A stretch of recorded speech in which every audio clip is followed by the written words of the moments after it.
varmış, bir yokmuş. Ormanın kenarında küçük bir köyde annesiyle birlikte yaşayan sevimli bir kız varmış. Bu kızın kırmızı bir pelerini varmış. Onu o kadar çok severmiş ki herkes ona kırmızı başlıklı kız dermiş. Bir gün annesi kırmızı başlıklı kıza bir sepet hazırlamış. Sepetin içinde kek, kurabiye ve meyve varmış.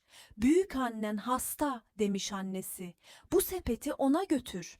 Ama sakın yoldan ayrılma ve kimseyle konuşma. Kırmızı başlıklı kız. Tamam anneciğim demiş ve sepetini alıp ormana doğru yola çıkmış.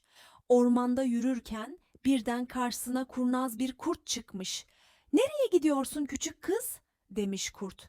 Kırmızı başlıklı kız cevaplamış. Büyük anneme yiyecek götürüyorum. Kurt bir plan yapmış. Önce büyükannenin evine gidip onu kandıracakmış. Sonra da kırmızı başlıklı kızı bekleyecekmiş.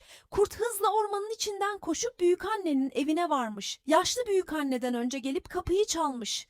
Benim kırmızı başlıklı kız demiş ince bir sesle. Büyükannesi kapıyı açınca kurt onu yutmuş, sonra onun geceliğini giymiş, gözlüğünü takmış ve yatağa yatmış.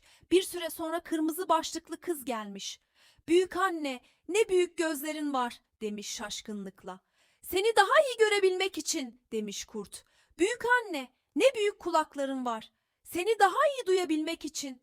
Büyük anne, ne büyük dişlerin var.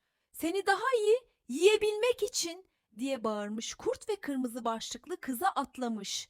Ama o sırada yakınlarda odun kesen bir oduncu sesi duymuş.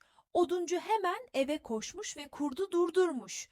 Büyük annesi hala sağmış. Kurtu uzaklara kovmuşlar. Kırmızı başlıklı kız annesinin sözünü dinlemediği için çok üzülmüş. Bir daha ormanda kimseyle konuşmayacağım ve yoldan ayrılmayacağım demiş.